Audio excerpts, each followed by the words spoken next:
በሽታችን እኮ ታውቋል። ክፋቱን ተውት እኮ ነው፣ ሕክምና እኮ ነው። አዎ ክፋቱን ተውት፣ በሰላም ኑሩ። ጊዜ አይታችሁ አትኑሩ። ሃይማኖት ጊዜ ጋር አይሄድም። ሲሰድብ ከሰደብክማ ምን ነው ክርስቲያን? መድኃኔዓለምን ምን ብለህ ትከተላለህ? ምን ብለህ መድኃኔዓለም አዳነኝ ልትል ትችላለህ? በፌስቡክ ጦርነት እሱ ሌላው ይበቃናል ዘመዶች። እንደው ከዚያ ከክላሹ የባሰ እኮ የዚህ እንደው ምግርም ነው የሚል ማነህ ብትሉት ገሌ ነኝ አይል። ህዝቡን ሰላም ነሳው። ህዝቡን አደጋው ከባድ እኮ ነው። ሀገር ሲኖር ነው። በማን ላይ ቆመሽ እግዚአብሔርን ታምኛለሽ ነው ሀገር። አሁን እኮ ሀገር ቢኖር ነው። አሁን እኮ እዚች አካባቢ ሰላም ቢኖር ነው። ሌሎች እኮ በዚህ ሰዓት ምን እንደሚሆኑ ያው ታውቃላችሁ። ካሁን ምን ይመጣል እና ይህንንም እኛ ስጦታ ለነሱ መጸለይ አለብን። የክርስቲያኖች ዜግነት ላይ ነው። ይሄ የመቆያ ነው። አዎ የመቆያ ታውቁት የለ ማን አለ ያምናው የለ ዘንድሮ ከርሞ የለ እና ይሄንን ነው ማጥናት ያለባችሁ። ዛሬ ልጅ አውሬ እኮ ሆኗል። ልጅ እንዴ በአባቱ ላይ መሳሪያ የሚዘረጋ አባቱን ተኩሶ የሚገል እናቱን ወንድሙን እና አውሬ እኮ ነው፣ የሰው አይደለም። እስኪ አስቡት። በተለይም ኢትዮጵያ ውስጥ የተራበ ስንል ምናልባት የዳቦው ረሃብ ቀላል ነው። የእግዚአብሔር ቃል ረሃብ ነው አሁን ሰውን የገደለ። እግዚአብሔር ውል የገባልን ይቅር በሉ ይቅር እላለሁ ሰነዱ። አሁን እዚህ ውስጥ እኮ ግማሹ እንጃ በእውነቱ እንደው ሲወጣ እኮ በቦክስ የሚነታረክ ነው ሲወጣ። ኦርቶዶክስ ሃይማኖት ሲሰጥም አይታይም፣ ሲጸልይም ግንኙነቱ እዛው ባለቤቱ ጋር ነው ኮኔክሽኑ። አሁን ግን ሲሰጥም ይህን ያህል ሰጡ እንዴ! በገንዘብ አይደለም እግዚአብሔር የሚገለገለው፣ በሕይወታችሁ ነው፣ በሰውነታችሁ ነው። አሁን እንደው በድራማ መልክ አንዱና ብዬ በጥፊ ባቀምሰው ምን ይመስላችኋል? የእሱ መልስ ያስደነግጣል አይደል? እንዴ አባቴ ምን ማለት ሆነው ይልና ጠፍጥፎኝ ነው የሚሄድ። አሁን ዛሬ ይሄ ወየው ገና መቃብር ሳይወረድ ምን ነበረው ልጅ ካለ ልጁ ይፋጫል። አባቱም ቀብሮ እናቱም ቀብሮ በገንዘብ ይፋጫል። ወጣቶች አደራችሁ አትሞኙ። እንዴ ለእናንተ እኮ በበጀት ነው የመጣችሁ፣ በሰው በጀት እኮ አይደለም። ስትወለዱ እግዚአብሔር ያዘጋጀው በጀት እኮ አላችሁ። አላውቅበት ብላችሁ ነው እንጂ በሰው በጀት ለምን ባለቤቱ ጥሎት ይሄደውን ለሱ ያልሆነው እንዲሁ ይቅር ሳንል መተን እዚህ መተን ደግሞ እቤት ብንዋሻንሶ ይቅር እንዳለ ሰው እግዚአብሔር ፊት ቁመን እኛም ይቅር እንዳልን ይቅር በለን ወይ ድፍረት። አሁን ሰው ጭልፊት ምን ይባላል? ቆይ ያልሆነው እኮ የለም። ነብር ሆነናል፣ ደም እንጠጣለን፣ አንበሳ ሆነናል፣ አሞራ ሆነናል። እንዲሁ ምን ቀረ ትላላችሁ? ይሄ በጣም ጠባብ ነው አይደል? የትኛው ሹፌር ነው በዚህ የሚያልፍ? በእውነቱ እንደው ጎማ አስተካክሎ በእንዲህ ያለው መንገድ ለጠላት የሚያበላ ለተጠማ የሚያጠጣ ቤቱ ሲዘረፍ የቀረ ብሎ የሚሰጥ በጣም ጠባብ መንገድ እግዚአብሔር ይህን ያለ እና እንደዚህ ሁነን ስናል እኛ ዘንድ ሲሄድ ሲል በቃ ቂርቆስ እሳት ገባ። አንተስ መቼ ነው የምትገባ? ሁልጊዜ በቂርቆስ እሳት እያነደድክ ትኖራለህ እኮ አንተስ ሲድረስህ እንጂ ሁልጊዜ ሰለስቱ ደቂቅን ገብርኤል አዳነ እንዴ! አንተንም አንድ ቀን እንዲያድንህ እንዲጠብቅህ የገብርኤል ትርጉሙ እንዲገባህ እንጂ ጧፉ እንዴ ምን እንደው ስታስቡት እናንተ ጧፍ ነው ችግሩ የእግዚአብሔር? አንቺ እኮ ነው የቸገርሽው፣ አንቺን ነው ያጣ። ወይኔ ልጄ እያለ እግዚአብሔር ለአንቺ አይደል የተሰቀለ አይደል? ለማን ነው የተሰቀለው?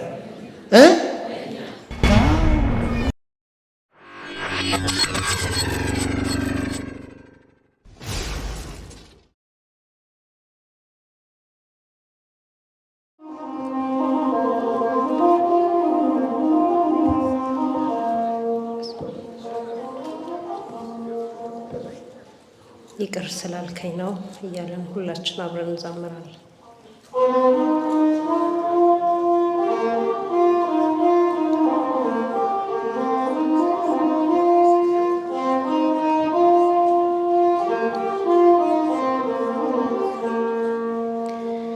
ይቅር ስላልከኝ ነው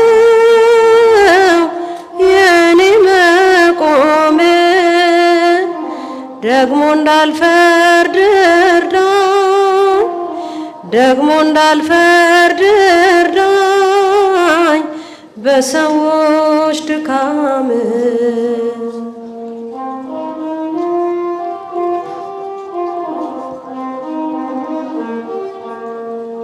ለዛሬ መድረሴ አይደል በጽድቄ፣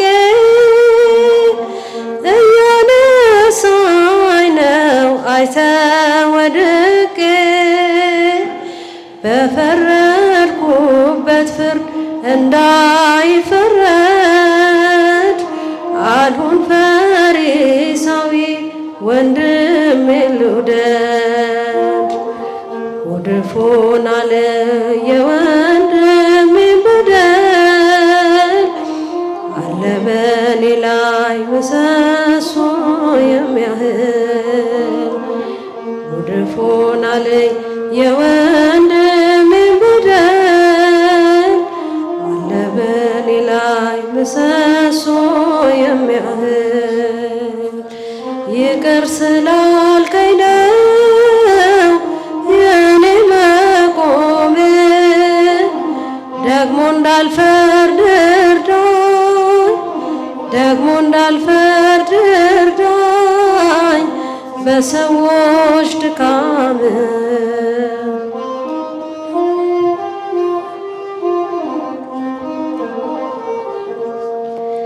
ባታለብሰኝ ኖሮ ነውሬን ሸፈነ፣ ባታቆመኝ ኖሮ በደሌን ከርነ። በጠፋ ነበር ስም አጠራሬ፣ ድካሜ ብዙ ነው እንደ ራስ ፀጉሬ። ጉድፉን አለ የወንድሜን በደል፣ አለ በኔ ላይ ምሰሶ የሚያህል። ጉድፉን አለ የወንድሜን በደል፣ አለ በኔ ላይ ምሰሶ የሚያህል። ይቅር ስላልከኝ ነው የኔ መቆም፣ ደግሞ እንዳልፈርድ እርዳኝ፣ ደግሞ እንዳልፈርድ እርዳኝ በሰዎች ድካም።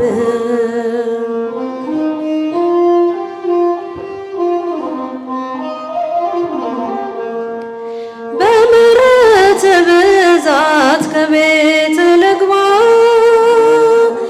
ዘውትር ላቅርብል የእንባዬን መባ። የውስጤን ማንነት ላንተ ልግለጥ፣ ለሰው አሳልፈ ለማትሰጥ። ጉድፉን አለ የወንድሜን በደል፣ አለ በኔ ላይ ምሰሶ የሚያህል። ጉድፉን አለ የወንድሜን በደል፣ አለ በኔ ላይ ምሰሶ የሚያህል። ይቅር ስላልከኝ ነው የኔ መቆም፣ ደግሞ እንዳልፈርድ እርዳኝ፣ ደግሞ እንዳልፈርድ እርዳኝ በሰዎች ድካም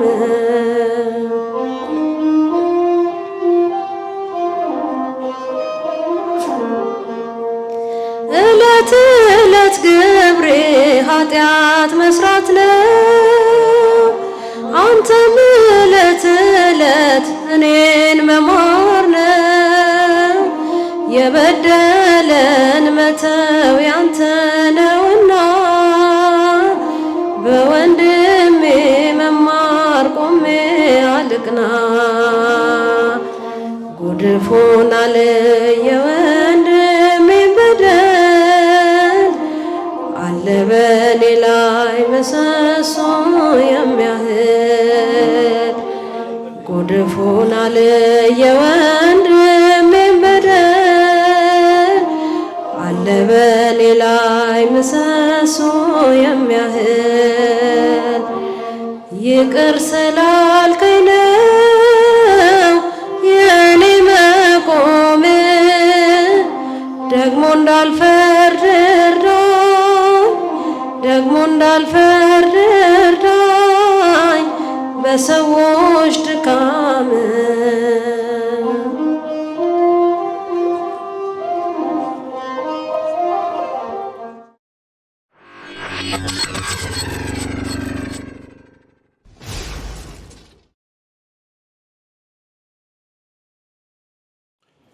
እመኒ ርህበ ጸላኢከ አብልኦ ወለእመኒ ጸማ አስትዮ።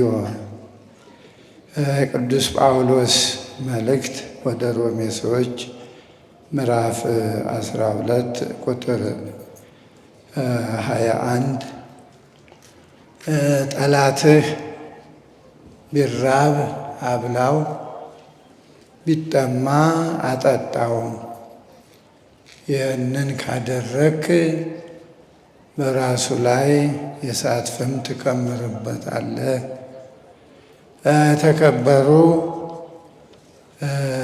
አባት መላከ ሰላም ዳኛቸው፣ እንዲሁም ደግሞ የዚህ ደብር አስተዳዳሪ፣ ሌሎችም በየስማችሁ ሊቃውንተ ቤተ ክርስቲያን፣ መምህራን፣ ቀሳውስት፣ ዲያቆናት፣ እግዚአብሔር የሚወዳችሁ እግዚአብሔርን የምትወዱ የእናታችን የድንግል ማርያም የቃል ኪዳን ልጆች፣ የመልአኩ የቅዱስ ገብርኤል የሐዋርያው የቅዱስ ፊልጶስ ወዳጆች ሁላችሁም እንደምን ዋላችሁ? እንደምን አመሻችሁ? እንደምን ሰነበታችሁ? አሜን። እግዚአብሔር ሁላችንንም ከያለንበት ሳይገባን አሰባስቦ በዚህ በተቀደሰው ቦታ ቅዱስ ቃሉን እንድንማር እንድንባረክ የፈቀደልን የበረከት አምላክ ስሙ የተመሰገነ ይሁን። እንግዲህ በመጀመሪያ እንደ መግቢያ አንዳንድ ማሳሰቢያ ነግራችኋለሁ። ጧፍ የምታበሩ አጥፉት፣ በሉ አጥፉት፣ በሉ ሁላችሁም አደራችሁ። ብዙ ጊዜ ነው ዛሬ መስከን መቼም ብዙም የለም። እሱን ኋላ እንደ የማይገባ መሆኑ ነግራችኋለሁ። አሁን ጧፋችሁ የእግዚአብሔር ቃል ነው፣ ውስጡ የጨለመውን እንዲያበራላችሁ እንጂ ጧፉማ ምን ሁልጊዜ ታበሩት የለ እንዲ። ሌላው ደግሞ ስርዓትም የለ በእውነቱ። እንደው በደንብ ሊቃውንቱም ምእመናንም መማር ማለት እንግዲህ በስርዓት መኖር ስለሆነ አባት መጥቶ ሲናገር ጧፍ ማብራት ጊዜ አለው፣ የሚያበራም ሰው አለው፣ ስልጣን አለው ጧፍ ለማብራት። እናንተ መባውን ይዞ መምጣት ነው። ይው በደንብ አዳምጡ። መባውን፣ ጧፉን፣ ዕጣኑን፣ መገበሪያውን ይዞ መጥቶ ይጸልዩልኝ ብሎ ለቄሰ ገበዙ ሰጥቶ በዚያ ተባርኮ ጸሎት ተቀብሎ ነው የሚከደው። ጧፉን ለገበዙ ነው የሚሰጥ። እና እናንተ አመታችሁ እናንተ አበርታችሁ ምን ይባላል እኮ ስልጣንም እኮ ለጧፍ ለማብራት በቤተ ክርስቲያን በእንደዚህ እንደ ትንሣኤ እንደ ልደት ካልሆነ ህዝቡ እንደዚህ ጧፍ ያብራ የሚል ስርዓት የለም። በእውነቱ አይደለም እናንተ ዲያቆናቱ እንኳ ቤተ መቅደስ 2 ጧፍ ብቻ ነው የሚበረድ። ግን እንደው ነገሩ ሁሉ ዝም ብሎ በግዴለሽነት ካህናቱም እያወቁ አለቃውም እያወቁ ለመናገር ትውልዱ አስቸጋሪ ስለሆነ እንደዚያ ለማደር ለመኖር ነው የሆነው። በቤተ ክርስቲያን አሁን መንፈሳዊ አገልግሎት ሳይሆን የእንጀራ አገልግሎት እንደ ካምፓኒ ማለት ነው የለም። የቤተ ክርስቲያን አገልግሎት የህይወት ነው። አባቶቻችን በነፃ ነው ዝም ብሎ ሲያርሱ ውለው ነው አቧራውን አራግፈው የሚቀድሱ። አዎ በረከቱን ነው። እና ያንንም ስላረጉ ክፉ አላዩም ክፉ አልሰሙም፣ እንደው በሰላም ነው። እና ስለዚህ ትምህርት ከሆነ እንግዲህ ይሄ ሰባኪው አይደለም። ያሁን ትምህርት የሚያስፈልገን እንደው ራስን የሚያሳይ ነው፣ ሃይማኖቱን የሚገልጥ። ይሄ የኛም አይደል። አሁን እንደው ቅር ይላችኋል ብዬ ነው እንጂ ይሄው ብልጭልጩ እንኳን መላከ ሰላም አሉልኝ የአሜሪካ የቢዝነስ ማስታወቂያ ነው። ይሄ የቤተ ክርስቲያን አይደለም። እና ይህንንም ወጣቱ እንዴ ለምን የኛ ቤተ ክርስቲያን ዝም ብሎ ሲጸልይ የነፍስ ነው እንጂ እዚህ በብልጭልጭ የሁሉ ወጣቱ በካሜራ የሰከረው አሁን ለጥቅም አይደል ወስዶ በቃ ይረጨዋል። ያለ የሌለውን ሰላም የለ ምን የለ። እና በአእምሯችሁ ተጠቀሙ። አዎ በጭንቅላታችሁ ተጠቀሙ። በእውነት እንደው ጊዜው መቼ እንጂ መላከ ሰላምን ቢነግሯችሁ ያው ትልቅ አባት ናቸው። እውነቱ እኛ ሁሉ ወጣቱ ነን። ምናልባት አስረጃቸው እንዳትሉኝ። አዎ በጣም ለቤተ ክርስቲያን የደከሙ በውጭም በውስጥም በስብከተ ወንጌሉ እድሜያቸውን በእውነት የጨረሱ አይባልም፣ ገና ነው። እንደዚህ ያሉ እና እንደው እንደ ስርዓት ነክ የሆነውን የኛ አልሆነው። አሁን ይሄ ቅድም ምላችሁ በትክክል አሁን ብትፈቅዱ ኑሮ ይህን ብልጭልጩን እንዳታጠፉልኝ ለእኔ ስትሉ ማለት ነው። አዎ ይሄ የእናንተን አእምሮ ሰይጣን እንዲወስድ ነው። ይሄ የኒውዮርክ የታይም ስኩዌር የቢዝነስ ማስታወቂያ ነው። እሳቸው ስለሚያውቁት አብረን እዚያው ስለነበር ቅዱስ ገብርኤል ይባርካ። እንደሱ እንድትባረኩ እንዴ! በገጠር ቤተ ክርስቲያን እየተዘጋ እኮ ነው እናንተ።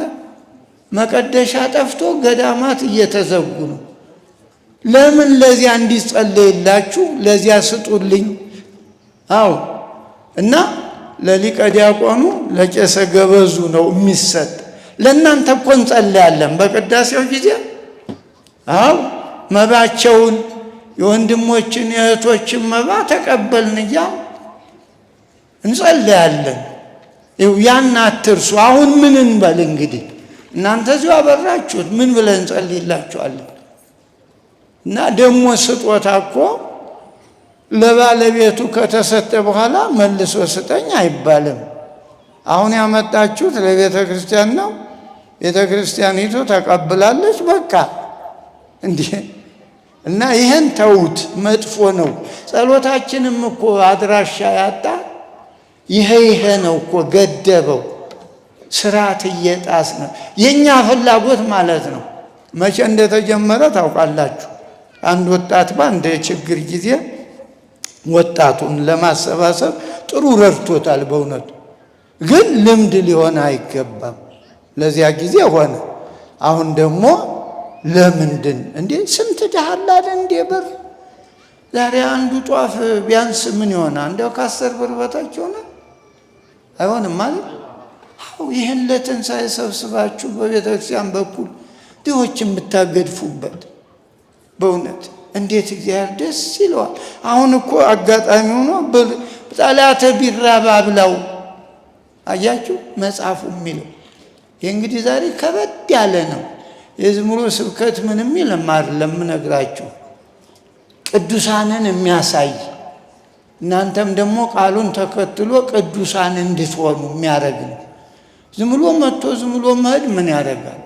እና ጠላትህ ነው ያለ። ጠላትህ ቢራብ አብላው፣ ጠላትህ ቢጠማ አጠጣው። አያችሁ እንግዲህ ይሄ ነው የሃይማኖት ትምህርት፣ ይሄ ነው። ጠላትህ ቢራብ ቢጠማ አጠጣው። ይህንን ብታደርግ በራሱ ላይ ፍም ትከምራለህ አለ። ልበቀል አትበል፣ በቀሉን ለኔ ተዋለ። እንግዲህ ወንጌሉን ነው። በማቴዎስ ምዕራፍ 5:39 ላይ ይኸው ነው። ኢትትቃወምዎ ለእኩይ በእኩይ፣ ክፉን ሰው በክፉ ስራ ድል እናደርጋለን አትበልሱ። ክፉን ሰው ዛሬ ከክፉዎች ጋር ነው የምናመሸው። ምክንያቱም እኛ ከነሱ የተሻልን እንድንሆን ነው።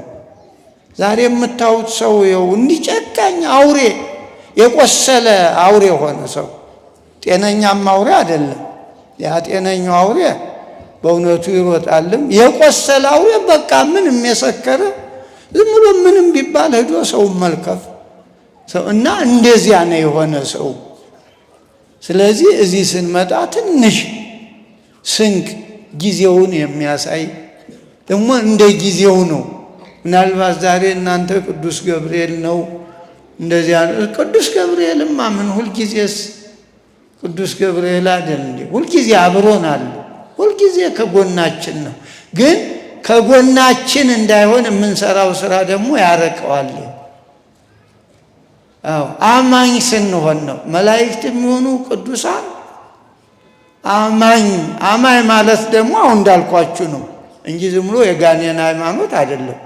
ዝም ብሎ አምናለሁ የሚለው ስነ ምግባር የሌለው የተራበ የማያበላ የተጠማ የማያጠጣ ይሄ ሰይጣንም ያምናል። ደግ ነገር የለውም እንጂ የማያምን እኮ የለም። ዛፉም ተራራውም ውሃውም አንዱ ጠቅላላ ቆላው ደጋው ይባርክ ወደደ ኮመርቄ ነው። ሁሉም ያምናል። የምታውት አየሩም እና እምነት የሰዎች እምነት የሚባለው የሰው ልጅ በአንደኛ በመጽሐፉ የተደገፈ አሁን እንዳልኳችሁ ቢራብ ነው። ቢራብ ጠላትህ ዛሬ እንኳን ጠላት ወንድማችን በእውነት አፉ ደርቆ እህታችን ጉረሮዋ ደርቆ አይደል እንዲህ አለ። እና ከኛ የሚጠበቀው እንዲህ አለ። ስሜታዊ ሃይማኖት አይደለም። ዝም ብሎ በስሜት በዚህ በፌስቡክ ጦርነት እሱ ሌላው ይበቃናል ዘመዶች። እንደው ከዚያ ከክላሹ የባሰ እኮ የዚህ እንደው ምግርም ነው የሚል ማነ ብትሉት ገሌ ነኝ አይል። ህዝቡን ሰላም ነሳው። ህዝቡን አደጋው ከባድ እኮ ነው። የምታዩት አይደለም ምንም ሌላ እንደሌለ ነገር ለማቀጣጠል የሚደረገው ሙተው ሳይቀበሩ የቀሩ እያሉ ለእኛ መጸለይ ሲገባ በቃ እና እንደው ለሀገራችንም ሲባል ለሃይማኖታችንም መቼም ሀገር ከሌለ ጎበዝ ሃይማኖት አለ ብላችሁ እንዳትሞኙ። ሀገር ሲኖር ነው። በማን ላይ ቆመሽ እግዚአብሔርን ታምኛለሽ ነው። አሁን እኮ ሀገር ቢኖር ነው። አሁን እኮ እዚች አካባቢ ሰላም ቢኖር ነው። ሌሎች እኮ በዚህ ሰዓት ምን እንደሚሆኑ ያው ታውቃላችሁ። ካሁን ምን ይመጣ እና ይህንንም እኛ ስጦታ ለነሱ መጸለይ አለብን። እነሱ እዚያ ሆነው ምኑን ይጸልዩታል እንዴ? ጸሎት እኮ እየተደናገጡ እየተደናበሩ እየተሸበሩ ጸሎት እንዴት ነው? ጸሎት የተረጋጋ ሰውነት ይጠይቃል። ያረፈ አይምሮ እና ስለዚህ በተቻለ መጠን ይህንን ውሰዱት። እንግዲህ ይሄ በወንጌል ያለውን ነው። ያው ቅዱስ ጳውሎስ ቅድም እንዳልኳችሁ በዚህ በማቴዎስ ምዕራፍ 5 ምዕራፍ 6 ምዕራፍ 7 አንቀጸ ብፁዓን አንቀጸ መምህራን ሕገ መንግሥት ይባላሉ። እኒህ ሦስቱ ምዕራፎች ማቴዎስ 5 6 እኒህን ያነበበ ሌላው ምንም አያስፈልግም አይባልም። ብቁ ናቸው ወጣቶች።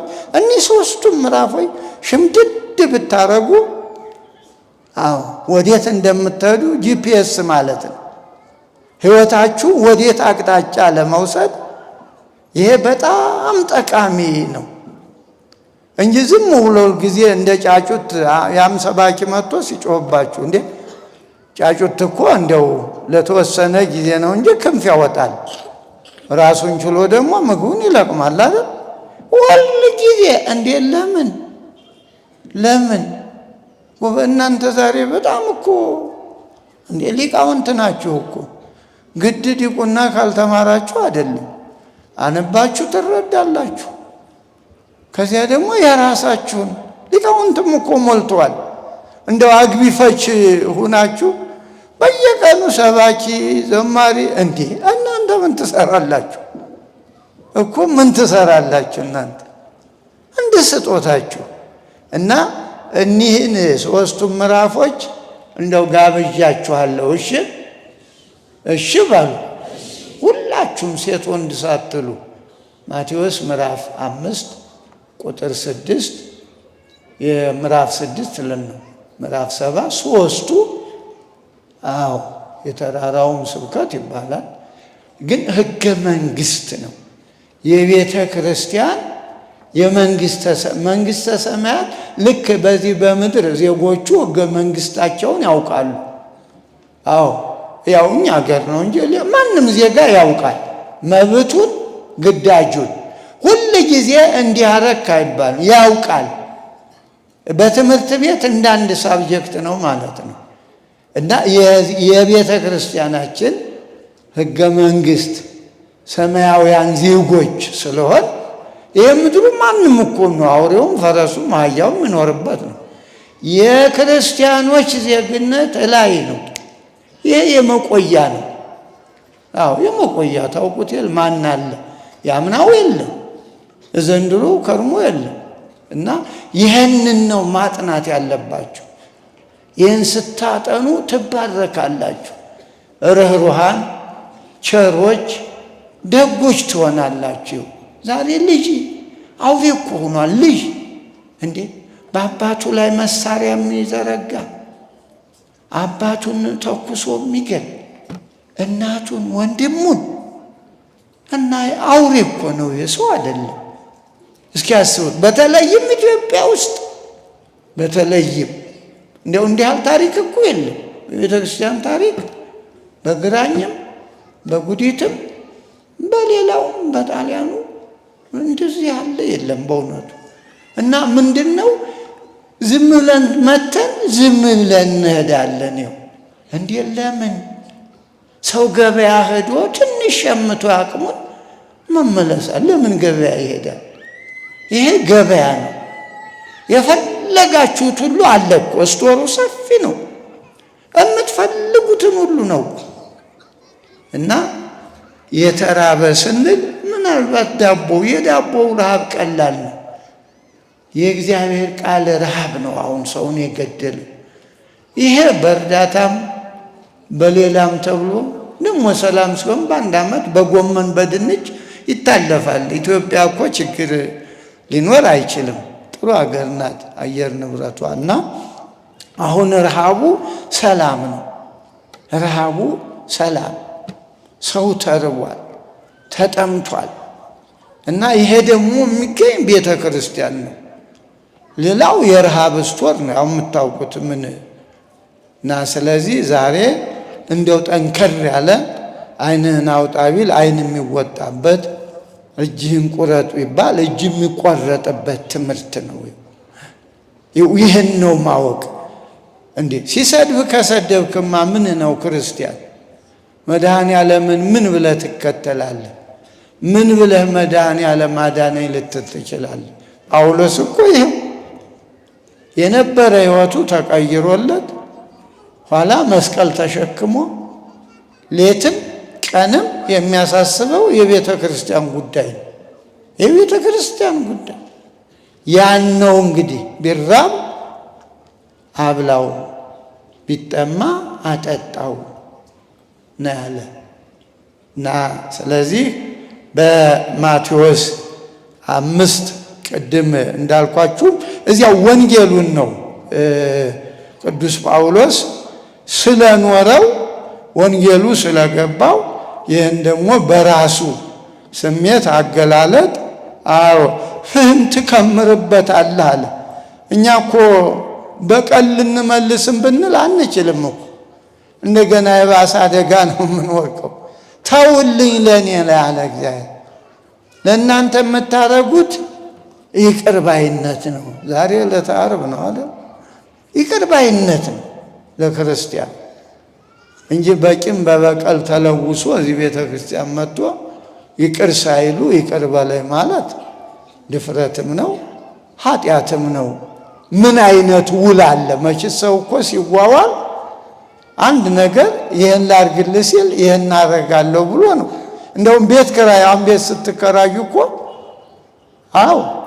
ውል ሰጪና ተቀባይ አድርጋችሁ የምትከፍሉት ይህን ያህል ኮንትራቱ እስከዚህ ብላችሁ እግዚአብሔር ውል የገባልን ይቅር በሉ ይቅር እላለሁ ሰነዱ። አሁን እዚህ ውስጥ እኮ ግማሹ እንጃ በእውነቱ እንደው ሲወጣ እኮ በቦክስ የሚነታረክ ነው ሲወጣ። እንዴ ወበዝ ምን ነካን? ምን ነካን? እንዲህ እየተማር መለወጥ አለብን እንጂ ከዚህ ስንወጣ እኮ የተራበውን እንዲያው አይዞህ እንድንል እኮ ነው ትምህርቱ። ቅድም እንዳልኳችሁ ብዙ እኮ የተራባለ ሌሊት በብርድ ቀን በፀሐይ የሚሰቃይ ነፍሰ ጡሮቹ ቀይ መብራት ላይ ቁመው ሕፃናት ታቅፈው ትሰሙ የለ ታዩ የለ። ይህንን እንግዲህ እንደ ቃሉ ስንኖር ነው እንጂ ዝም ብሎ የቢዝነስ ፕሮግራም እያብለጨለጩ ይህን ሲያው ቆይተው እንዴ ይህ እኮ የሌሎችን የኦርቶዶክስ ሃይማኖት አይደለም። ኦርቶዶክስ ሃይማኖት ሲሰጥም አይታይም፣ ሲጸልይም ግንኙነቱ እዛው ባለቤቱ ጋር ነው ኮኔክሽኑ። አሁን ግን ሲሰጥም ይህን ያህል ሰጡ እንዴ በገንዘብ አይደለም እግዚአብሔር የሚገለገለው፣ በሕይወታችሁ ነው፣ በሰውነታችሁ ነው። በሰውነት ከእግዚአብሔር ከገንዘቡ ምን እግዚአብሔር ምን ችግር አለበት? እየሰረቅ እየቀማ ክፉ እየተናገርክ የሰው ኪስ እያወለቅ እንዴት ነው ክርስቲያን ይኮናል? በሰውነት ነው፣ በሰውነት በእጅ በእግር በብር አይደለም። ብሩ እኮ ምን አለ ደስ ግዴታ ነው ለቤተ ክርስቲያን። ታዲያ ማን ይሰጣል? ይሄ በቀበሌ ስትኖር አለ አይደል እንዴ? ባለው በውሃው በመብራቱ በጠቅላላ በታክሱ አለ። ይሄ የቤተ ክርስቲያን የህይወት ጉዳይ ነው፣ የህይወት ጉዳይ ነው። ስጋውን ሰጥቶ ደሙን አጠጥቶ ስጋውን አብልቶ እሱ እኮ ነው። ይሄን ነው የተራበ እሱ አብልቷል እኮ። እናንተም እስቲ ሞክሩ የምትችሉትን ውሃም ትሁን። እንደዚህ እያለ ነው ያለና በማቴዎስ ምዕራፍ 5 ቁጥር 39 ጀምሮ በጣም ደስ የሚል ነው እና ይሄንን ማስታወሻ ያዙ። እንግዲህ ሕግን ተንተርሶ ነው የኦሪቱን ጥርስህን ቢመታ ጥርሱን ሌላ ቦታ ሳትመታ ዓይኑን ከሆነ እዚያው ዓይኑ ላይ ሌላ ቦታ አይነካም። እኔ ግን እላችኋለሁ፣ እኔ ግን የተቃወምዎ ለእኩይ በእኩይ ክፉውን ሰው በክፉ ስራ እመልሳለሁ በቀላለሁ አትበል። ወለዘሂ ጸፋከ እንተ የማን መልታይቴከ ሚጥሎቱ ካልታሂ ቀኝ ጉንጭህን ቀኝ ፊትህን ቢመታ ግራው መልስ። ይሄ ነው እንግዲህ ቅዱሳን በዚህ አልፈው ነው ቅዱሳን ይሆኑ እንጂ አይደለም። ትምህርት ቅድም እንዳልኳችሁ ይሄን አንቡ። ይቀልላችኋል። ብስጭቱ ቁጣው ለካ እንዲህ ነው ተሳስቻለሁ፣ ለካ እስከዚህም አለ እንኳ ብትሉ ፊትህን ቢመታ እኮ ነው። ይህን ቀኝህን በጥፊ ቢመታ ግራህን እንካበል አለ። አሁን እንደው በድራማ መልክ አንዱና ብዬ በጥፊ ባቀምሰው ምን ይመስላችኋል? የእሱ መልስ ያስደነግጣል አይደል? እንዴ አባቴ ምን ማለት ሆነው ይልና ጠፍጥፎኝ ነው የሚሄድ። እንዴ እኮ ሞኝነት ነው አንትኑ፣ ክርስትናው የለም እኮ አየህ፣ ክርስትናው ሰው ሕይወት አልገባም። እንዴ ይሄ እኮ የተደረገውን እኮ ነው። እንደው እስቲ ተውት፣ ሌላውን ተውት። መድኃኔዓለም አላደረገውም እንዴ? ዛሬ ፊቱን አልተጸፋም ጎበዝ። እዚህ ሀገርስ የለም መሰል አልተጸፋም ፊቱን። ሁላችሁም አይዟችሁ፣ አልተጸፋም እኮ። ይሄ እኮ ነው በእሱ የደረሰው። ተኮርዖተ ርእስ ራሱን በዘንግ አክሊለ ሦክ በዛሬው ቀን እኮ እሱ ነው። ይሄ እኮ ነው የተጻፈ። እሱ በስራ ላይ አሳየን፣ ሐዋርያትም አሳዩን። አሁን እኛ ዘንድ ሲደርስ ነው በቃ ወንጌሉ ከሰው ሕይወት ወጥቶ ወደ አረመኔነት ይሄድ ነው። እንዴ ይሄ እኮ ቤቶች እንደው አማኞቹ ቤት ዘግተው የሚሄዱበት፣ ልጅ ቤተሰብ ጥለው ገዳም የሚሄዱበት ሃይማኖት እኮ ነው። እንዴ እንደዚህ እንዳሁኑ እንደ ቢዝነሱ አይደለም። ወንድም ሲሞት፣ እህት፣ ትዳር፣ ባል ሲሞት ቤት ዘግተው ይሄዳሉ። ዓለም በቃኝ፣ ለሱ ያልሆነ ለሷ ያልሆነ ብለው ማለት ነው። አያችሁ በዓለሙ ኑሮ እኔ በልጅነቴ በዓይኔ ያየሁትን ነው፣ ባደጉበት አካባቢ ማለት ነው። አሁን ዛሬ ይሄ ወየው ገና መቃብር ሳይወረድ ምን ነበረው? ልጅ ካለ ልጁ ይፋጫል። አባቱን ቀብሮ እናቱን ቀብሮ በገንዘብ ይፋጫል። የለንም እኮ እንዲሁም እንዴት ሊጸለይ ይችላል? ከአባት ከገንዘብ ማን ይሻላል? ማን ይበልጣል? ቤትም ስትሄዱ አባት በሉ። እዚህ ብቻ አይደለም፣ እዚያ ስትሄዱ እንዳትረሱት። አሁን ችግሩ ይሄ ነው። ይኸው ቃሉ ይሄ ነው። እንግዲህ ባሏ ሲሞት እንዴ በበነጋው፣ ሚስቱ ስትሞት በበነጋው። ምን ጉድ ነው እንዲሁ፣ ምን ጉድ ነው በእውነቱ። እንዲህ አለ እናት አባት ሲሞቱ በገንዘብ እንዲው ጥንብ እንዳያሞራ መራኮት እንዲህ አይገባም እኮ በእውነት። ካላችሁ አዳምጡ። ጎጆ ያልወጣ ገና ካለ ለዚያ ራሱን እንዲችል እንዲህ ቤት አሳድገዋችሁ ድረው ኩለው አቋቁመዋችሁ እንዲህ ቢቻልያን ለገዳም ነው። ራሱን የቻለ ከሆነ ሁሉም ጠቅላላ ለገዳም ለቤተ ክርስቲያን ነው የሚሰጠው። እና በጣም ነው የተቸገርነው። እስከ ፍርድ ቤት አባት ሙቶ እናት ሙታ ሰው እንዴት ፍርድ ቤት ይቆማል? አሳዛኝ እኮ ነው። ወጣቶች አደራችሁ አትሞኙ። እንዴ ለእናንተ እኮ በበጀት ነው የመጣችሁ፣ በሰው በጀት እኮ አይደለም። ስትወለዱ እግዚአብሔር ያዘጋጀው በጀት እኮ አላችሁ። አላውቅበት ብላችሁ ነው እንጂ በሰው በጀት ለምን ባለቤቱ ጥሎት የሄደውን ለእሱ ያልሆነው እና ክፉውን በክፉ አትቃወሙ። አዎ ይህን ይዛችሁ ሂዱ። አዎ እንደው ሲገጥማችሁም ቃሉ ትዝ ይበላችሁ።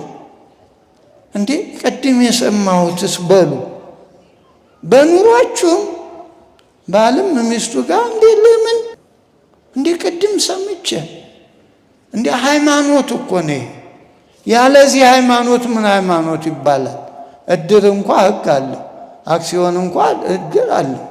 እዚያ በሩ መብራት የሚያበሩ እባካችሁ እግዚአብሔር ልባችሁን ያብራላችሁ ጧፉን ተዉት በላቸው። ይሰማሉ እኮ እናውቋበት ናቸው። ተው በሏቸው። ሁላችሁም ካህናት አጥፍተውታል። የተባረካችሁ ናችሁ በእውነት። አንዳንድ ቦታ በግድ ነው ብዙ ተጫጭሆን ያው እንደ ጉልበት ቁጠሩት። ዝንቱ ዘመድ ዝም ብሎ እንዴ ቆይ አሁን የሁሉ ጧፍ ሲያበራ ልብሱን ነው የሚጠብቅ ቃሉን ይሰማ። እስኪ ተው ሌላውን ተው። ካሁን ልብስ የተቃጠለ ደግሞ ነካ አንቺ ልብሴን አቃጠልሽው ትላለህ። አንዷ ደግሞ ምላሳ። ከዚያ በላይ ጠብ ይፈጠራል። ጠብ ዝም ትላለች እንዴ? እዚያ ጠለሸቱ እንዴ እዚህ የመጣን ጧፍ ለማብራት አይደለም። ውስጥ ያለውን ድቅድቅ ጨለማ አለ እኮ።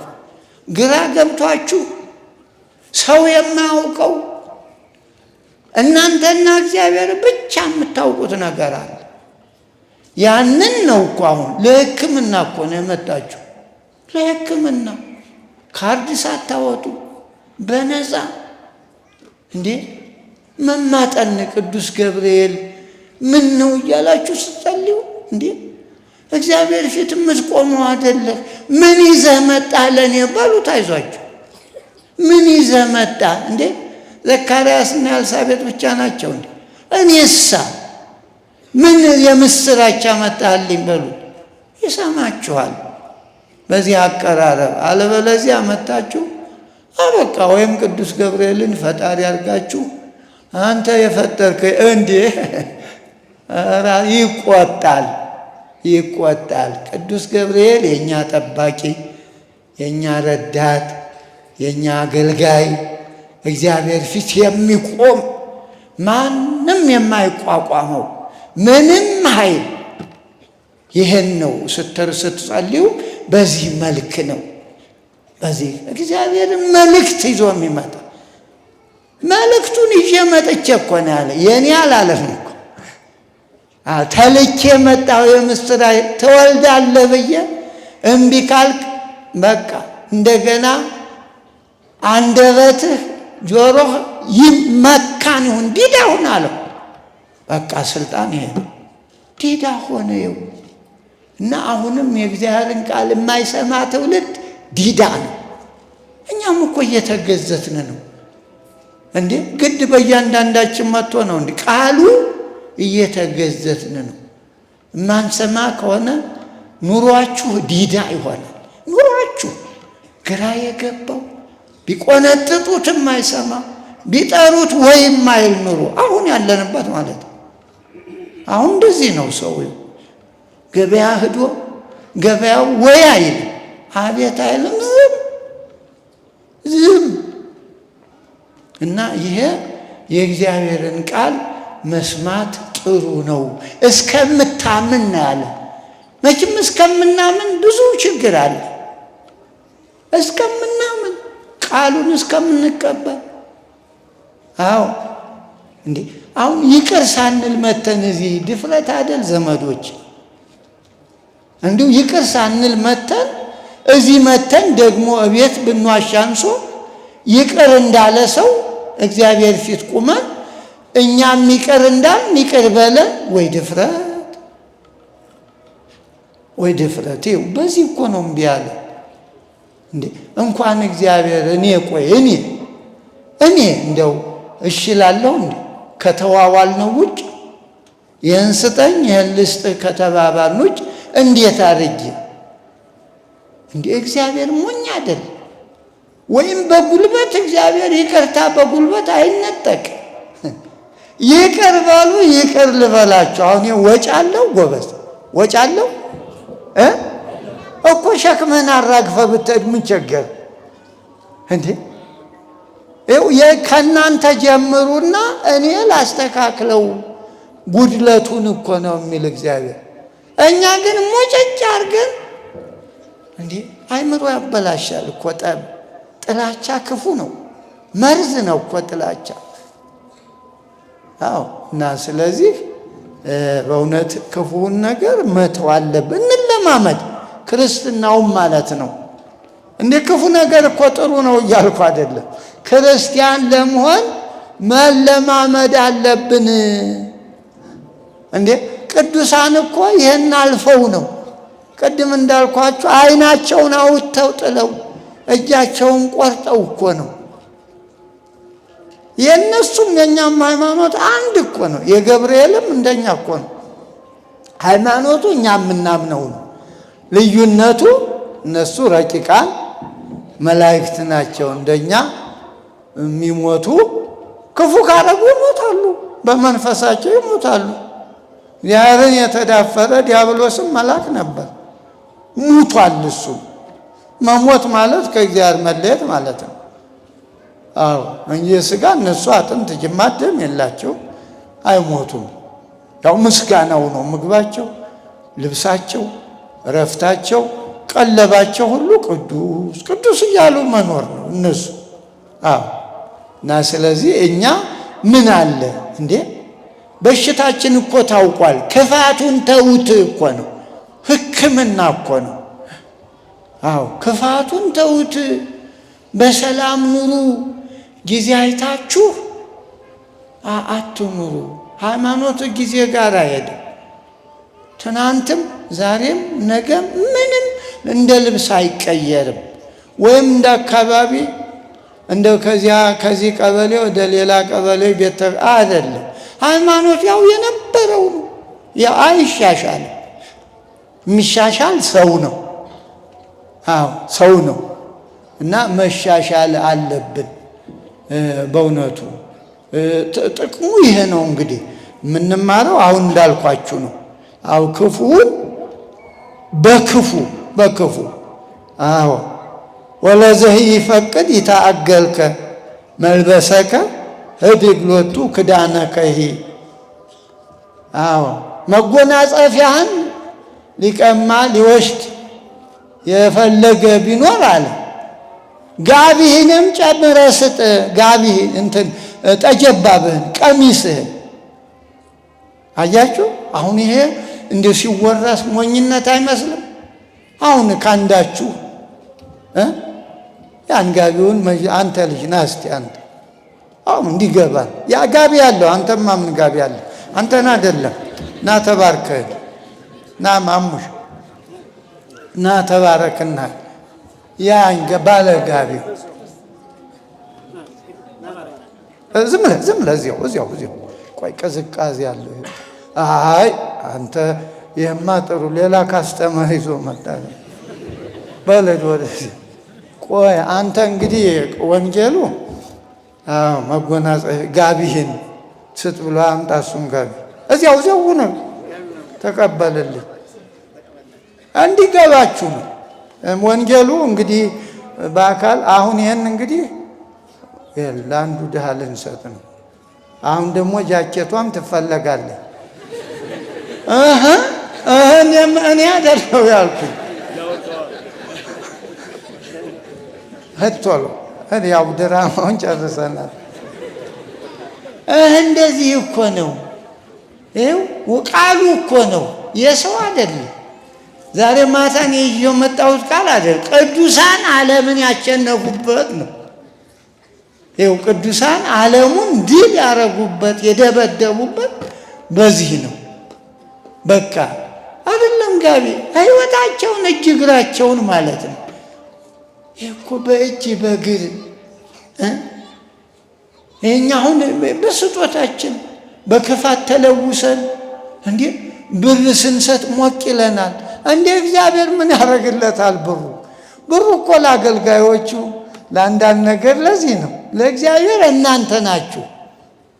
የእግዚአብሔር ብሮቹ እናንተ ናችሁ። ይህ ሊገባን ይገባል። ስትሄዱ አሁን ተለወጡ። እንዲሁ ልብሳችሁ ባሰጡ ክፋቱን ጥላችሁ ሂዱ። በቃ ክፋቱን ውልቅ አድርጉ።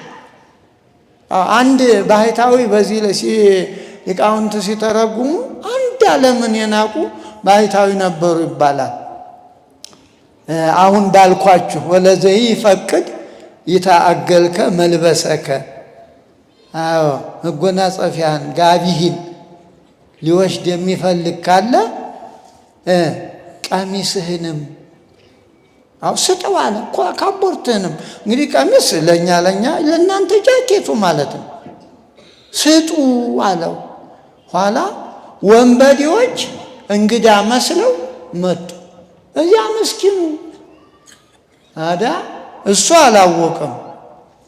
ባለችው እግራቸውን አጥቦ ያለችውን ምግብ አበልቶ አጠጥቶ አስተኝቶ ሌሊት ብድግ ይሉና ወንበዴዎች እሱን እጅ እግሩን አስረው መብራት አበርቶ አንድ ዕቃ እንዳይቀር ቤቱን ንብረቱን ይዘውበት ሄዱ። ኋላ መብራት አበርቶ ሲያይ አንዲት ግምጃ አንዲት የሆነች ልብስ ቀርታለች። ያችን ይዞ እየሮጠ ኧረ ለአንድ ነገር ትሆናችኋለች ይችን ውሰዱ ብሎ እስኪ እግዚአብሔር ያሳያል። አሁን እኛ ምንም እንደው ይሆናል አይደለም ይወክ ነገር ነው የሚመስለው። ሃይማኖቱ እስከዚህ ነው ማለት ነው። ኋላ እነሱም ምን ቢሆን ነው ይሄ ሰውዬ እንዲህ ያለው ሰውማ ሌላ ነገር ቢኖር ነው አሉና ተመልሰው ያን ሁሉ ንብረቱን መልሰው ንስሐ ገብተው አማኞች ነው። አያችሁ፣ ልብ በሉ። አሁን ይሄ ሰውዬ ስንት ሰው ክፉን በክፉ አይደለም ልክ ተረጎማት ባይታው። አሁንም እኛ እንደው ያን ባናረግ እንኳ እንደ የሰው ቤት መበርበሩን ብንተው፣ ያው በሰው ኑሮ የልጆችን ቦርሳ መቀማት፣ የልጆችን ስልክ አሁን እኮ መከራ ነው በእውነቱ። አብራችሁ እየሄዳችሁ ቀስ አድርጎ ጭልፊት የሚባል አለ። ታውቁ የለም ጭልፊት አታውቁም? ወጣት ጭልፊት ምንድን ናት? መጀመሪያ አሞራ ናት። ጥሩ ነው። ምንድን ነው እንደው ጭልፊት የተባለች? እንደው መሞጭለፉ ልበል ምንድን ነው ጭልፊት ማለት? እኮ ጭልፊት እንግዲህ ጭልፊት ታውቃላችሁ። የዶሮ ጫጭታ ላይ ካሜራዋን ታይና ላይውና ካሜራዋን ትተክላለህ። እዚያ ሲስተካከል ከዚህ መጣ ሳትል በጥፊ ይዛ። አሁን ሰው ጭልፊት ምን ይባላል? ቆይ ያልሆነው እኮ የለም። ነብር ሁነናል፣ ደም እንጠጣለን፣ አንበሳ ሁነናል፣ አሞራ ሁነናል። እንዲሁ ምን ቀረ ትላላችሁ? በጣም ከባድ ነው። እና ይሄ ጠባብ መንገድ ይባላል ትምህርቱ። በዚህ በማቴዎስ 7 ጠባብ መንገድ፣ ይሄ በጣም ጠባብ ነው አይደል? የትኛው ሹፌር ነው በዚህ የሚያልፍ? በእውነቱ እንደው ጎማ አስተካክሎ በእንዲህ ያለው መንገድ ለጠላት የሚያበላ ለተጠማ የሚያጠጣ ቤቱ ሲዘረፍ የቀረ ብሎ የሚሰጥ በጣም ጠባብ መንገድ ነው። እግዚአብሔር ይህን ያለ እና እንደዚህ ሁነን ስናር ነው። አሁን ባኡን ተጸባብ አንቀጽ ይላል በዚህ በማቴዎስ ምዕራፍ 7 ቁጥር 13 ባኡ እንተጸባብ አንቀጽ። በጠባቡ በር ይሄ ጠባብ ቀኝን ሲመታ ግራን መስጠት በጣም ጠባብ ነው። ምን አይነት ጀግና ነው የሚያልፈው? አልፈውታል ቅዱሳን። በየቀኑ የምናከብረው በዓል የዚህ ውጤት ነው። እኛ ዘንድ ሲሄድ ሲል በቃ ቂርቆስ እሳት ገባ። አንተስ መቼ ነው የምትገባ? ሁልጊዜ በቂርቆስ እሳት እያነደድክ ትኖራለህ እኮ። አንተስ ይድረስህ እንጂ ሁልጊዜ 3 ደቂቅን ገብርኤል አዳነ እንዴ? አንተንም አንድ ቀን እንዲያድን እንዲጠብቅህ የገብርኤል ትርጉሙ እንዲገባህ የቸኮሉት ናቸው። እንግዲህ ይሄ ሁሉ ያው የእንትን ውጤት ነው። አሁን ዛሬ ቸኩላችሁ ጊዜ የሰጣችሁ እግዚአብሔር ነው። እናንተ ጊዜ መስጠት አቃታችሁ። ቢወስደውስ ምን ታረጉት? ጊዜ ስጡት እንጂ ሰጥቷችሁ። እኛ እኮ አስቸጋሪ ነን። ይሄ ተደክሞ ነው። አሁን 2-3 ጊዜ አለቃው እየደወሉ ሌላም ቀጥታ ከቢሮ ነው የመጣው። ቀጥታ እንዴ እናስተማሪ እንዲህ ሆኖ መጥቶ እናንተ ቁጭ ብሎ ቆይ ምንድን ነው ክርስትናው ታዲያ? እኮ ምን አርግን በለው እግዚአብሔር። በአንዱ እንኳን ስንጸልይ ቅጥ የለን። የእኛን ትተን ሰው ቤት ገብተን የገቤን ነገር አሳይ እንላለን። አንተን መቼ አሳየ? ያንተን ጉዳይ መቼ ነው የምታቀርበው? የሰው ፋይል እኮ ነው። እገሌ እንዲህ አድርጎኝ ክስ የገሊትን ነገር ደግሞ ለገብርኤል ተስያለሁ ይላል። ጅል ገብርኤል እንዲህ ያለውን ስለት ይሰማል። እንደው በሰይፍ ነው የሚቀነድድ። ለገብርኤል በሃይማኖት ተመቻችቶ ገብርኤል እርዳኝ ሲባል ነው እንዴ? በሰው ትዳር በሰው ቤት ምን ብሎ ቁልቢ እኮ የማይሳሉት ነገር የለም። በጣም የሚገርማችሁ በጣም ያሳዝናል። አይጥ ሁሉ የሚሳሉ አሉ። ገብርኤል ድመት ነው።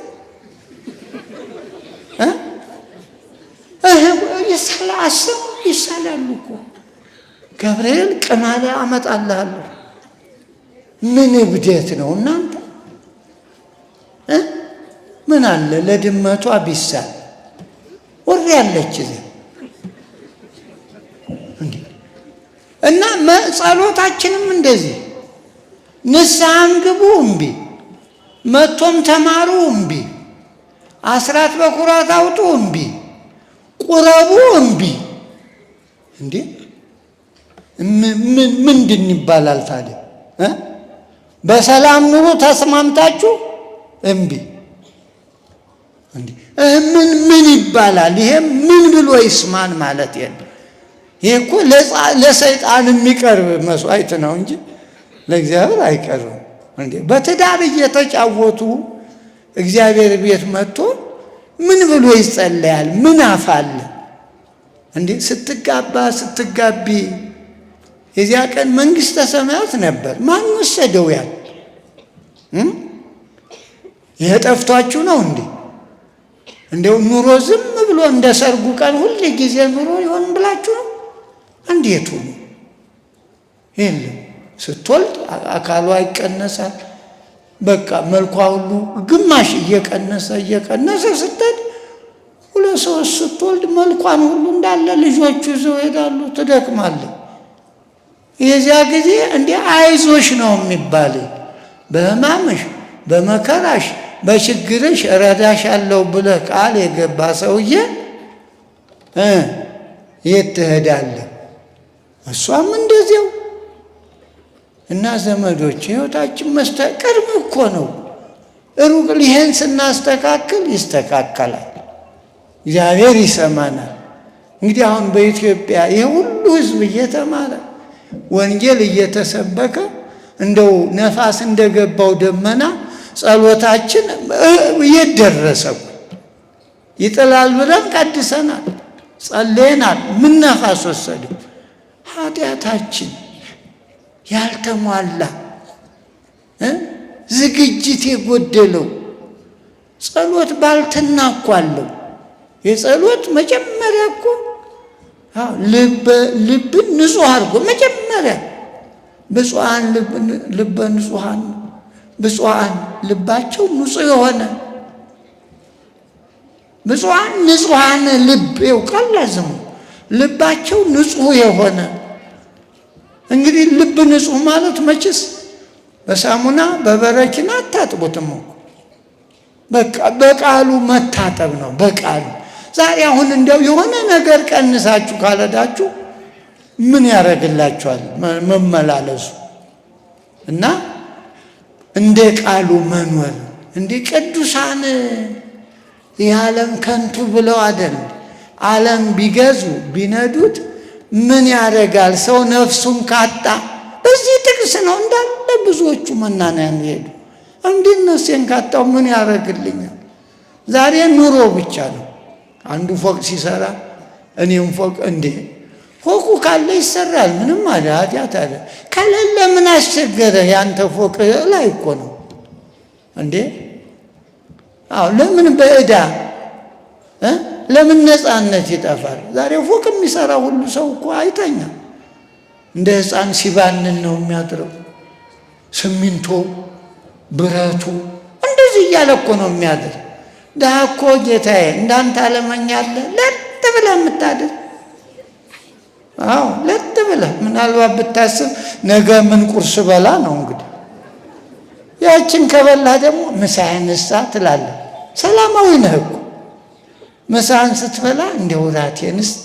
እንዲህ ሶስቱ ናቸው ፕሮግራሞች። ከዚያ በላይ ማታ ለጥ ትላለህ፣ ሲነጋ ብድግ ትላለህ። ባለፎቁ ፎቅም ያህል ችግር አለበት። ከፎቁ በላይ አንዴ ባንክ ይገባል። ሌሊት እኮ ነው። አንዴ ብረቱን ይቆጥራል፣ አንዴ የሲሚንቶ ዋጋ ምን ሆነ ይላል። ደም ብዛት እኮ ነው። ስትሮክ ነው እንዴ። እግዚአብሔርን ይዛችሁ ሰላም ተኙ እንጂ ሰላም ተኙ። እግዚአብሔርን ያህል አምላክ ይዞ ደህና ነኝ ይላል እንዴ ሰው?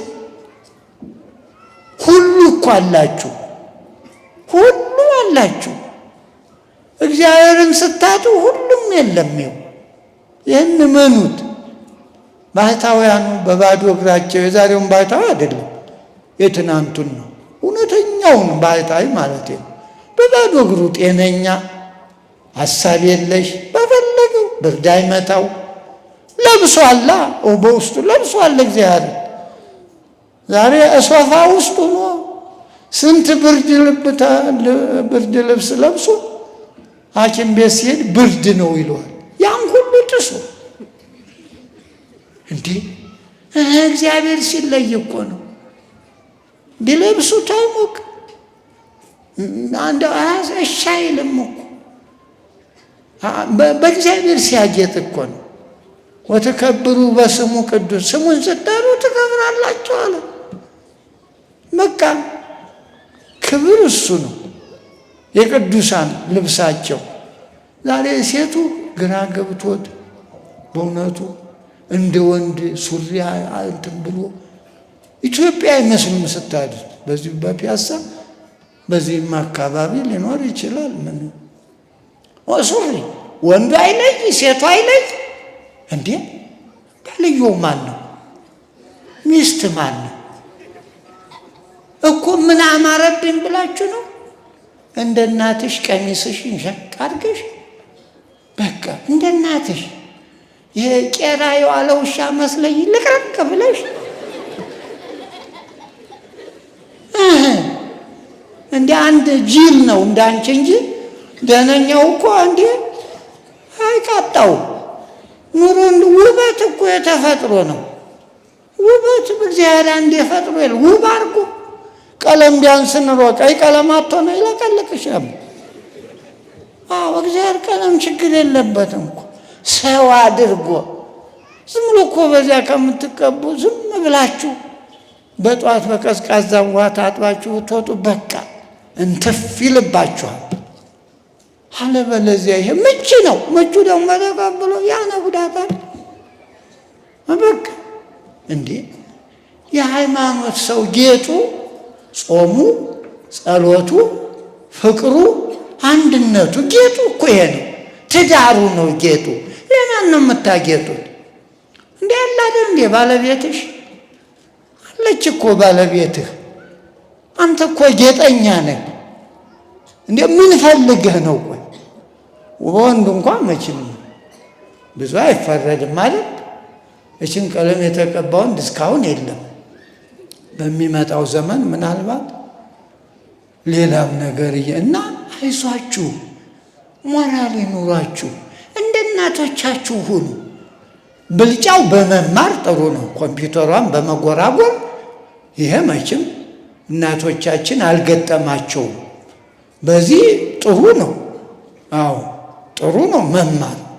ግን ተምሮ ደግሞ ሱሪ ታጥቆ መጃጃል ይረዳ በእውነቱ ጥሩ አይደለም። ብዙዎቻቸው ትዳር ያጡ በሱሪው ነው። እንዳትሞኝ ነገ ጀምረሽ ቀሚስሽን ልበሽ፣ አለበለዚያ ቁመሽ ትቀሪያለሽ። እውነቴን ነው፣ እኔ ከልቤ ነው። እናቶቻችሁ ደስ አይሏችሁም? እስኪ ንገሩኝ። አይሏችሁም?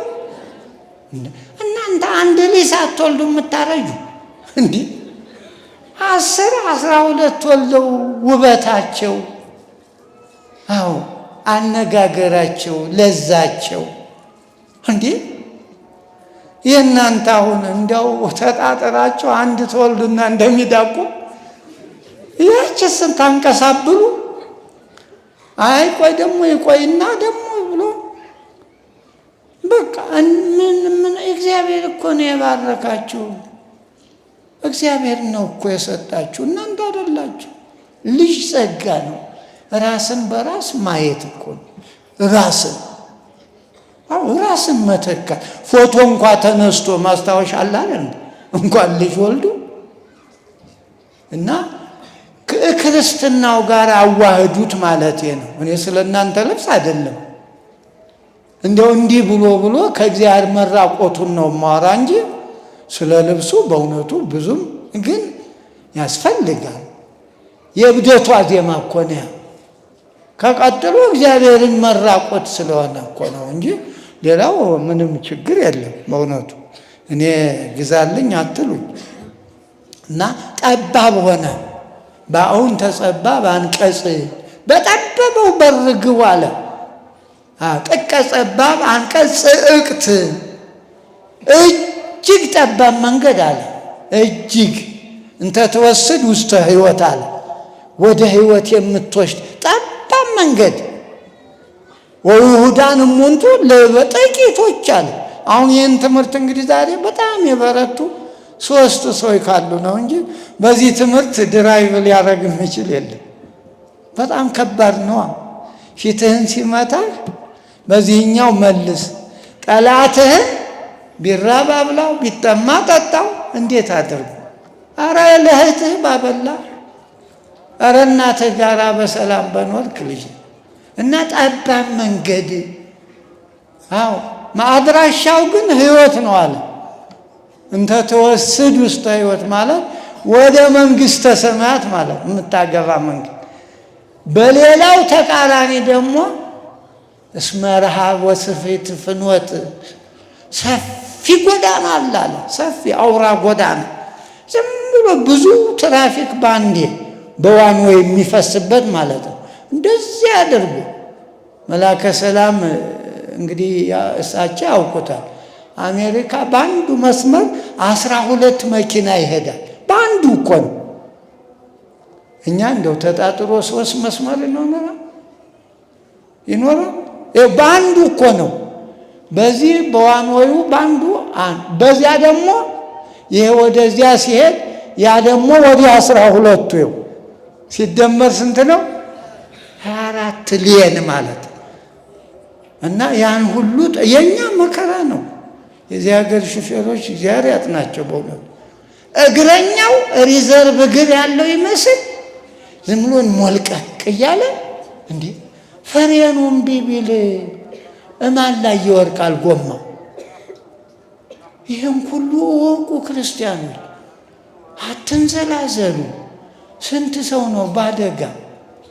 እቤትም እኮ እንደዚህ ናችሁ።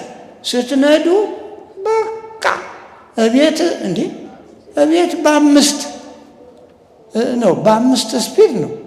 ከዚያ በላይ አይነዳም። ባል ሲቆጣ መዝሙር ሰዓት ሆነ እንዴ? አዎ አደራችሁ እንዴ ይሄ መመካከር ጠቃሚ እኮ ነው። እኔ አሁን እናንተን ጠቀምኩ መስሎኝ ነው። ደግሞ እናንተ እንዳትጎዱ።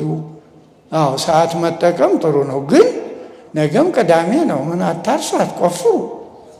ምን እዚህ ብታድሩስ ይከፋችኋል? አዎ አይከፋም። እግዚአብሔር ቤት ከዚህ መኖር መልካም ነው አይደል ያለ። እግዚአብሔር ቤት መኖር መቀደስ እረፍት እኮ ነው። አሁን በውጭ ብትሆኑ እኮ ይችን እረፍት የት ታገኟታላችሁ? አታገኙ። በቃ ይህን የመሰለ እረፍት በቁሙ እየታየ እረፍቱ ደግሞ ክፋቱን ብተው አንድኛው በቃ ሌሊትም አርፈህ ታድራለህ። እንቅልፍ ወስዶ አለበለዚያ ጌታ አንዴ እሳት አንዴ ውሃ ውስጥ እየገባችሁ ስትሰቃዩ ታድራላችሁ። እና በጠባብ ነው ይሄን ነው መድኃኔዓለም ጠባብ አለ። ከዚህ ከመጀመሪያው ጀምሮ ምዕራፍ 5፣ 6፣ 7 ይሄ ወደ መዝጊያው ኋላ እንደውም በማቂያው ምን ይላል መሰላችሁ? እንደ አባታችሁ ፍጹማን ሁኑ ይላል። ፍጹማን ኩኑ ከመ አቡክሙ ሰማያዊ ፍጹም ውእቱ። እንግዲህ እሱም ፍጹምነት ምን አፋለን? በምን ቋንቋ እንገልጣለን? ግን የሃይማኖቱ የኑሮው ዘዴ እንደዚህ ነው። መበጣበጥ አይደለም እንዴ። ለመሆኑ ሃይማኖት ያለው ሰው ጋር ይጣላል? እንደው ስታስቡ ሰው ያስታርቃል። ሃይማኖት ያለው ሰው ምን ብሎ ይጣላል? እንደው እንግዲህ ጻድቃንም በዓል ታከብሩ ትሰማላችሁ። ሰው ጋር ተጣልቶ እሳት የገባ አለ። ሰው ጋር ተጣልቶ አንገቱ የተቆረጠ የለም እንዴ። ለምንድን ነው አውሬ ጋር እየኖሩ ገብረ መንፈስ ቅዱስ 60 ነብ 60 አንበሳ እንዴ? ምንድን ነው ይሄ ታሪክ? ቆይ ስላመኑ እኮ ነው። ገረመላቸው። እግዚአብሔር አብሮ ስላለ ገረመ ፍጥረቱ ሁሉ። ዛሬ እንዴ በትዳራችሁ ሚስት ነብር ባል አንበሳ ሆኖ ስቃይ እኮ ነው። በጣም መከራ እኮ ነው እኮ። ይህንን የማያስተው ሃይማኖት ምን ያደርግላችኋል? እንዲሁ የትናንቱን እኮ ማሰብ ነው። ትናንት ዳር ስትይዙ እንዴ ተው እንጂ እግዚአብሔር ያየኝም አትሉ? ስትታመም ጥላት ትሄዳለህ፣ ሲታመም ጥለሽው ትሄጃለህ። ያየኛል እግዚአብሔር። እንደው ጽድቁ ይቅር። ትናንትና የሙሽርነቱ ቀን ትዝ አይልም?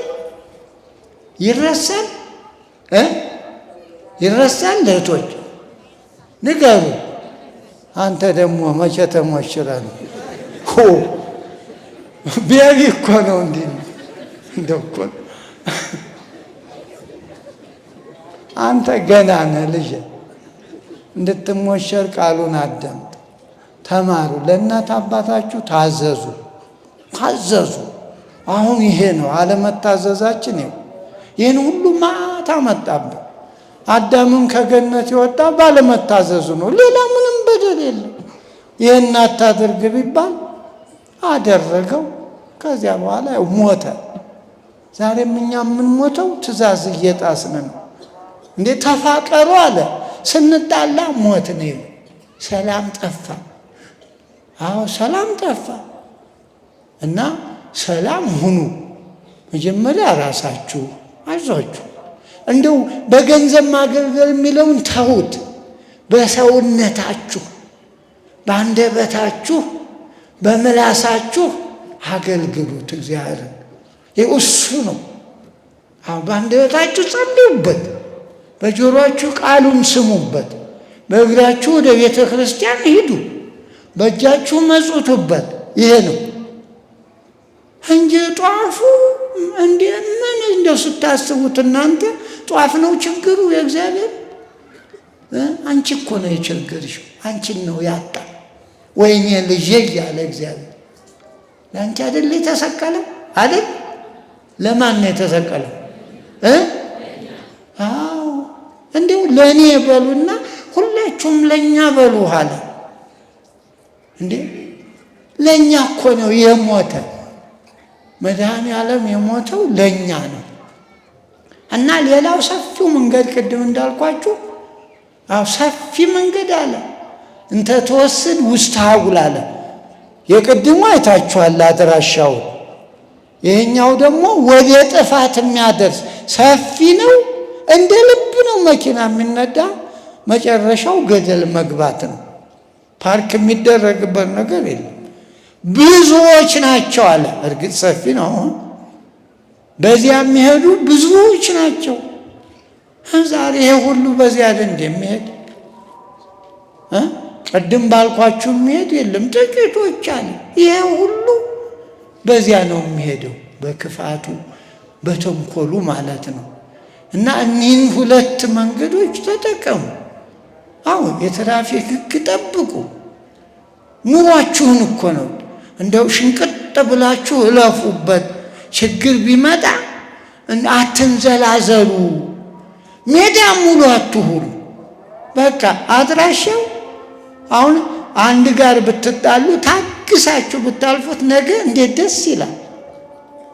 በትንሽ በሰከንድ ቁጣ እኮ ነው ሰው ገሎ እድሜ ልኩን እስር ቤት ይው እድሜ ልኩን ያቺ ቀን ያቺ ሰዓት እያለ እየረገመ ድርጊቱን የፈጸመው እሱ ነው፣ ሰዓቱ አይደለም።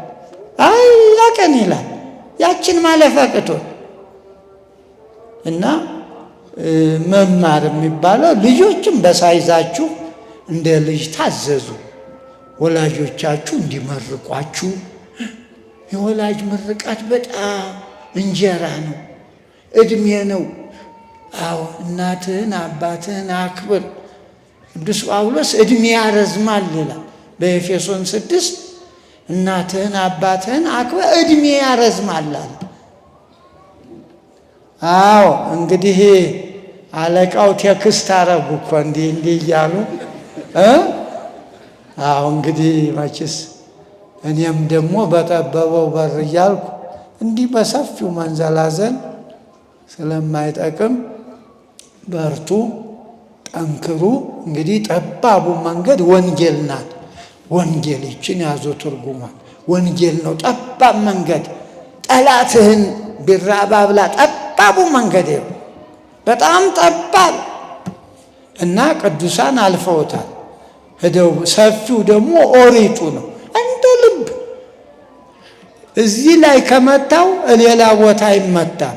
ልክ ካርታዋን አይቶ እዚቹ ላይ ነው። አይኑም ከሆነ አይኑ ከዚያዎች ከመታው ነፃ እንደ ልብ ነው ማለት ነው። በወንጌል ግን አይንህን አውጥተህ ጣላት ነው። እንታስት ከሆነ በወንድምህ ላይ ሌላ የምታመጣ ከሆነ አውጥተህ ጣላት ነው። እና ስለዚህ ሰፊው መንገድ ይህ እንደ ልብ በነፃነት መስከር ማጤስ ይህ እሱ ነው። ጠባቧ ደግሞ ራስን ጠብቆ እንደ ክርስትና በትዳርም ይሁን በገበያም ይሁን በቃ እግዚአብሔር ባዘዘው ሞኝ እያታለሉ ገበያ የለም። ምንም በረከት የለውም በእውነቱ። እንደ በተተመነችው ተሳስቶ እንኳ ትርፍ ቢቆጥር ይሄ ምን ያደርግልኛል የሰው ነው ብሎ መመለስ እና ብዙ ትርጉም አለው። እንግዲህ ሰፊው ፈቃደ ሥጋ ነው የሚባል በሊቃውንቱ። ሰፊ ፈቃደ ሥጋ እንደ ልቡ፣ ጠባቡ ደግሞ ፈቃደ ነፍስ ይባላል። ያሁን ማወራችሁ ፈቃደ ነፍስ ነው። እና በዚህ በጾሙ ሥጋ ተርቦ ነፍስ ጠግባ፣ እንደዚህ በእግዚአብሔር ቃል ማለት ነው። በነፍሳችሁ ጥገቡ፣ በሥጋችሁ ደግሞ ተራቡ። ወቅቱ ይሄ ነው። ታዲያ አንዳንድ ጊዜ ጾሙ ምን አረገህ ይባላል። እንዴ ምን ሊያረግህ ንቋል? ሊርብህ አይደል እንደምጾም? ሊጠማህ ሊደክምህ ነው። የጾም ትርጉሙ ይሄ ነው። እንዲሁ ደክሞኝ ይላል እና ምን ልትሆን ነው የጾምከው? ሊደክምህ እኮ ነው። ካልበላ መራብ ጾም ትርጉሙ ይሄ ነው። ሌላ እንዴ ከብት አስተዋጽኦ ምናምን እሱን ማንም ያውቀዋል። በሕይወትህ ነው ስትጾም ጾሙ ትርጉሙ ይገባል። ጾም ስትል ጾም ለካ እንዲህ ነው ትላለህ። እና ጾም በሕይወት ነው የሚተረጎም እንጂ በመዝገበ ቃላት ዓመቱን ሙሉ ከርሞም ያመዝገበ ቃላት ከርሞ እንዴ በሕይወትህ ነው ዲክሽነሪ መፍጠር ያለ። ከክፋትህ ተለውጠህ ስፒድ ቀንሰህ በህይወት ውስጥ ማለት ነው። እና ይሄ ነው እንግዲህ። ከዚህ በተረፈ ይህንን ጊዜ የሰጠን አምላካችን እናንተን እንዲህ ጠርቶ አምጥቶ እንዳጠፉበት የሰበሰበ አምላክ እናታችን ድንግል ማርያምን መልአኩን ቅዱስ ገብርኤልን ሐዋርያው ፊልጶስን የሰጠ አምላክ የቀደመ በደላችንን የቀደመ በደላችንን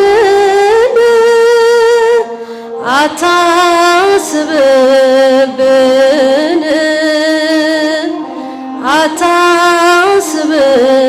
አታስብብን አቤቱ ይቅርታ ፈጥኖ ይደረግልን አቤቱ ይቅርታ ፈጥኖ ይሁን ይደረግልን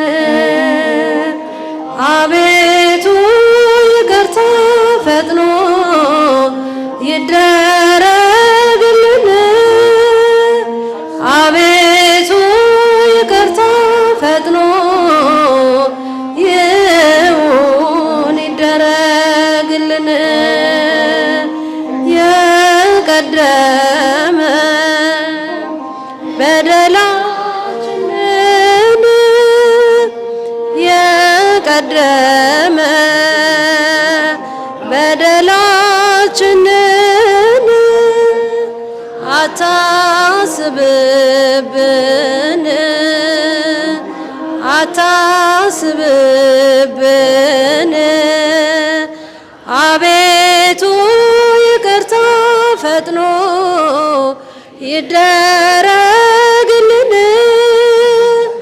አቤቱ ይቅርታ ፈጥኖ ይሁን ይደረግልን አቤቱ ይቅርታ ፈጥኖ ይደረግልን አቤቱ ይቅርታ ፈጥኖ ይሁን ይደረግልን። እንግዲህ እግዚአብሔር ቀኑን የባረከ አምላክ ሌሊቱን ይባርክልን፣ ሀገራችንን ሰላም ያርግልን። ጸልዩ፣ አልቅሱ። ለኢትዮጵያ ለወገኖቻችሁ አልቅሱ። ከቀያቸው ተፈናቅለው እንኖርባለን ያሉት አታፊዙ። ይህ ሲነገር የሀብታም ልጅ ያፌዛል። መስሎሃል፣ መስሎሻል። ነገ ይመጣል አንተም ዘንድ። አዎ ነገ ይመጣል እና ጸልዩ፣ እዘኑ። በጣም ከባድ ነው። በዚህ ብርድ ከቤት ወጥቶ ሜዳ ላይ መውደቅ፣ እየሞቱ ሳይቀበሩ መቅረት በጣም እኮ ከባድ ነው፣ ከባድ ነው። እና እግዚአብሔር አምላካችን ጾሙን ጸሎቱን ይቀበልልን። አሁንም ሀገራችንን ሰላም ያርግልን። በሀገር ላይ ነው የሁሉ መቀባጠር። ሀገር ሲኖር ነው። ሀገር ከሌለ ቤተ ክርስቲያን የለም፣ ሃይማኖት የለም። በቃ እንደ አራዊት መሆን ነው። አራዊት እያለ እንኳ ያው አውሬ ሆነናል። እና ስለዚህ ጠባያችሁን አስተካክሉ። እንዲሁ ለጠላት እንኳ ምግብ ባሰጡ፣ ውሃ ባሰጡ፣ እንዲሁ ለእህት ለወንድሞቻችሁ በእውነት እንዲሁ ቤታችሁ ለእህት ለወንድሞ ጥሩ ቃል ስጡ። ተጣላችሁ ታረቁ። ሌሊቱን ይባርክልን። እናንተንም እግዚአብሔር ይባርካችሁ። እመቤቴ ትባርካችሁ። ቅዱስ ገብርኤል ይባርካችሁ። ሐዋርያው ፊልጶስ ይባርካችሁ። እንደው ጥሩ እንቅልፍ ወስዷችሁ ሂደር። አባታችን በደንብ በሉ ሁላችሁ።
ዘላለሙ አሜን። ድገሟ አባታችን ጮክ ብለው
አዎ የመጨረሻ ሶስተኛ በደንብ አድርጋችሁ አባታችን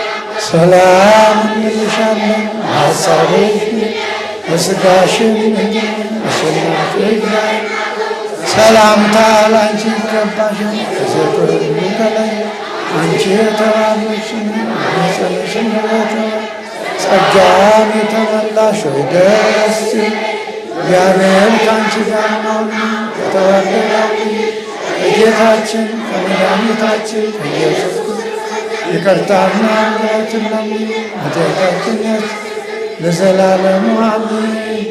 ኢየሱስ ክርስቶስ የካህናት አለቃ ኃጢአትን የሚያስተሰርይ በደልን የሚደመስስ ለአባቶቻችን ለሐዋርያት ስልጣንን የሰጣቸው በንጹሕ ደግሞ የዓለምን ኃጢአት ያስተሰረየ ወንድሞች ዲያቆናት፣ አባቶች ካህናት ከዚህ ከእኛ ጋር በአካል በመንፈስ ያላችሁ ሴቶችም ወንዶችም የክርስቲያን ወገኖች ሁሉ ከልጅነት እስከ እውቀት የሰራችሁትን ኃጢአት እግዚአብሔር አምላክ ይቅር ይበላችሁ፣ እኔንም እናንተንም ለመንግሥተ ሰማያት የበቃንና የተዘጋጀን ያደርገን ዘንድ 12 ጊዜ እግዚኦ መሐረነ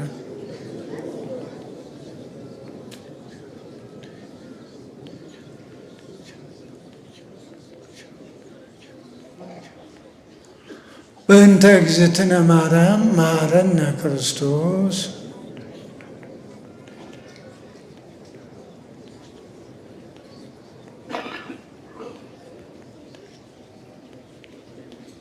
ስናውቅ በድፍረት ሳናውቅ በስህተት በማሰብ በመናገር በስውር በግል ከሰራነው ኃጢአት እኔንም እናንተንም ማይሰራ ኃጢአት እግዚአብሔር ይፍታ። በሰላም ቤታችሁ ግቡ።